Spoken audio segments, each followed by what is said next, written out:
काल आपल्या देशाचे पंतप्रधान आदरणीय नरेंद्रजी मोदींनी काही आव्हानं आपल्या सगळ्यांसाठी दिलेत की नेशन फर्स्ट, आणि त्याच्यामध्ये अनेक आव्हानं त्यांनी आपल्याला केली आहेत.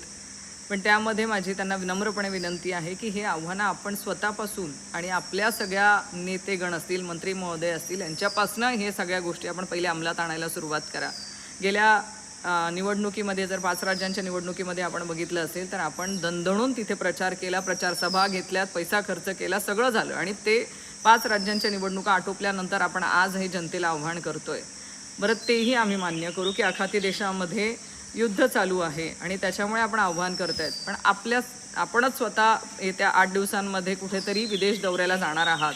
मग त्यासाठी पण आपण तो दौरा रद्द करणार आहात का? आपल्या पक्षाचे, आपले जिथे जिथे सरकार आहे त्या सगळे मंत्र्यांच्या मागे जे VIP कॅनवाय चालू राहतो, हाही एक पैशांचा किंवा आपण पेट्रोल डिझेल वाचवण्यासाठी जे आव्हान केलेलं आहे, मग हे ते बंद करणार आहात का तुम्ही या सगळ्यांना मेट्रोने प्रवास करायला सांगणार आहात का? त्यांनाही मेट्रोनेच प्रवास करायला सांगा. कुठलंही कॅनवाय किंवा कुठलीही VIP ट्रीटमेंट त्यांनी घ्यायला नको, असं आमची सगळ्यांची विनंती आहे. तेव्हा जनतेला आपण सगळं हे आव्हान करावं.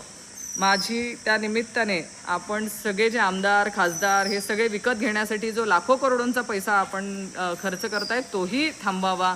जाहिरातींवरती जे लाखो करोडो रुपये आज खर्च होत आहेत तोही कृपया आपण थांबवावा, आणि त्यानंतर आपण जनतेला हे सगळे आव्हानं करावेत.